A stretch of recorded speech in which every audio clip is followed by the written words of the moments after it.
Hi అండి, welcome to my channel Jhansi's cook book. బెండకాయ పేరు చెప్పంగానే దానికి ఉన్న జిగురే గుర్తొస్తుంది కదండి.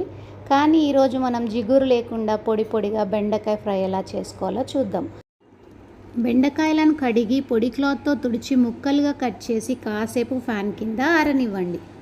ఇప్పుడు ఒక కడాయిలో ఆయిల్ పోసుకొని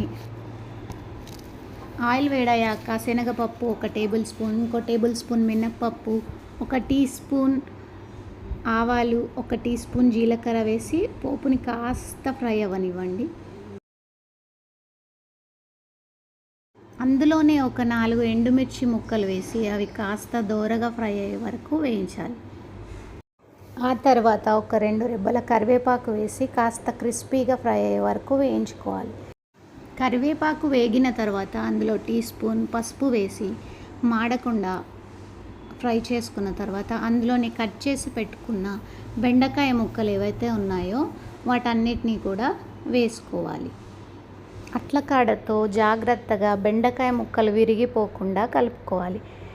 ఎప్పుడు బెండకాయ ఫ్రై చేసినా గుర్తుంచుకోవాల్సిన ఒక చిన్న టిప్ ఏంటంటే, బెండకాయలు కాస్త క్రిస్పీగా ఫ్రై అయిన తర్వాత మాత్రమే ఉప్పు వేసుకోవాలి.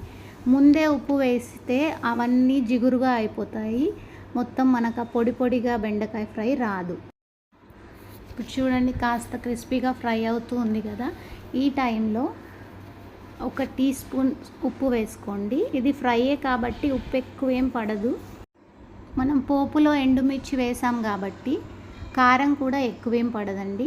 ఇలా ఉప్పు వేసిన కాసేపటికి 1 టీ స్పూన్, నేనైతే 1 టీ స్పూన్ కారం వేసుకున్నాను.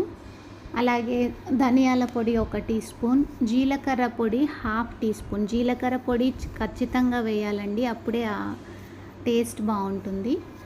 ఇలా జీలకర్ర పొడి కూడా 1/2 టీ స్పూన్ వేసి మళ్ళీ మెల్లిగా టాస్ చేస్తూ కలపండి. డీప్ ఫ్రై చేసుకొని బెండకాయ ఫ్రై తినే కంటే ఇలా తక్కువ ఆయిల్తో హెల్దీగా బెండకాయ ఫ్రై చేసుకొని తినండి, చాలా బాగుంటుంది టేస్ట్ కూడా.